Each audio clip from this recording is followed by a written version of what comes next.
अवघ्या 6 दिवसांपूर्वी लग्नाच्या मांडवात सनई चौघडे वाजत होते. हातावरची मेहंदी अजूनही ताजीच होती.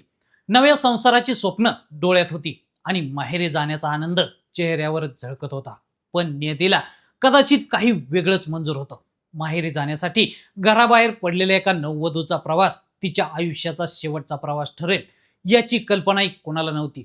जळगावमध्ये घडलेल्या एका भीषण अपघातानं अवघ्या 6 दिवसांपूर्वीच सुरू झालेला संसार कायमचा उद्ध्वस्त केला आणि एका आनंदी लग्नघरावर दुःखाचा काळा डोंगर कोसळला. या अपघातानं फक्त एका कुटुंबाचं नाही तर संपूर्ण महाराष्ट्राचं मन हे लावून टाकलंय. जळगाव शहरातील कवयित्री बहिणाबाई चौधरी उत्तर महाराष्ट्र विद्यापीठासमोरील रस्त्यावर सोमवारी हा भीषण अपघात घडला.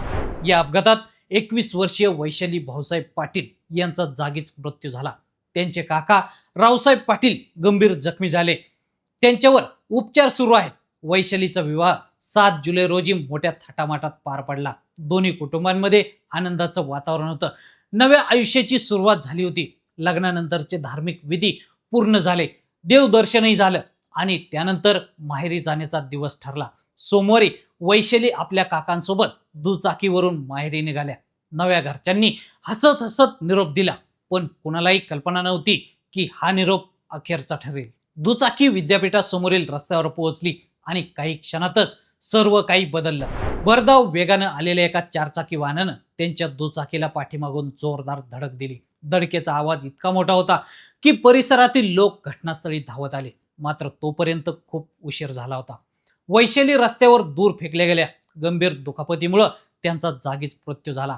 त्यांचे काका गंभीर जखमी अवस्थेत रस्त्यावर पडले होते. अपघातानंतर घडलेली आणखी एक धक्कादायक गोष्ट म्हणजे 4चाकी वाहनाचा चालक घटनास्थळावरून वाहन सोडून फरार झाला. जखमींना मदत करण्याऐवजी तो पळून गेल्याचा आरोप आहे.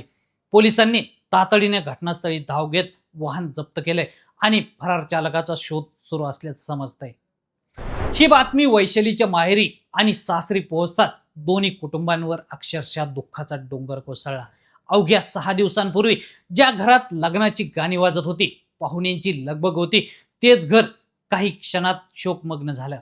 शासकीय वैद्यकीय महाविद्यालयात नातेवाईकांनी केलेला आक्रोश उपस्थितांच्या डोळ्यात पाणी आणणारा होता.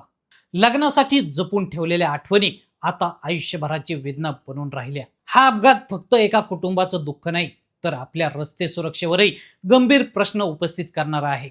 भरधाव वेग, निष्काळजी वाहन चालक आणि वाहतुकीच्या नियमांकडे होणारं दुर्लक्ष यामुळे दररोज कित्येक निरपराध जीव जात आहेत. एका क्षणाच्या बेफिकिरीची किंमत एखाद्या कुटुंबाला संपूर्ण आयुष्यभर मोजावी लागते. या प्रकरणाचा तपास सुरू असून पोलिसांनी फरार चालकाचा शोध सुरू केलाय.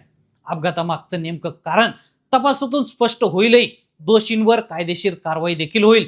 मात्र त्यामुळं वैशाली परत येणार नाही आणि 6 दिवसांपूर्वी सुरू झालेला त्यांचा संसारही पुन्हा उभा राहणार नाही.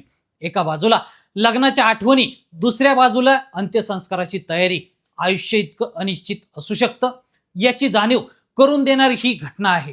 वाहन चालवताना प्रत्येकानं वेगावर नियंत्रण ठेवणं, नियमांचं पालन करणं आणि इतरांच्या जीवाची किंमत ओळखणं ही फक्त कायदेशीर जबाबदारी नाही तर सामाजिक कर्तव्य देखील आहे.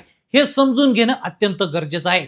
कारण एका क्षणाचा निष्काळजीपणा एखाद्याचं संपूर्ण आयुष्य हिरावून घेऊ शकतो. एवढं मात्र नक्की. तर मंडळी, या संपूर्ण प्रकरणाबद्दल तुम्हाला काय वाटतं आम्हाला कमेंट करून नक्की कळवा आणि असेच नवनवीन माहितीपूर्ण व्हिडिओ पाहण्यासाठी लेट्स अप मराठी फॉलो करा.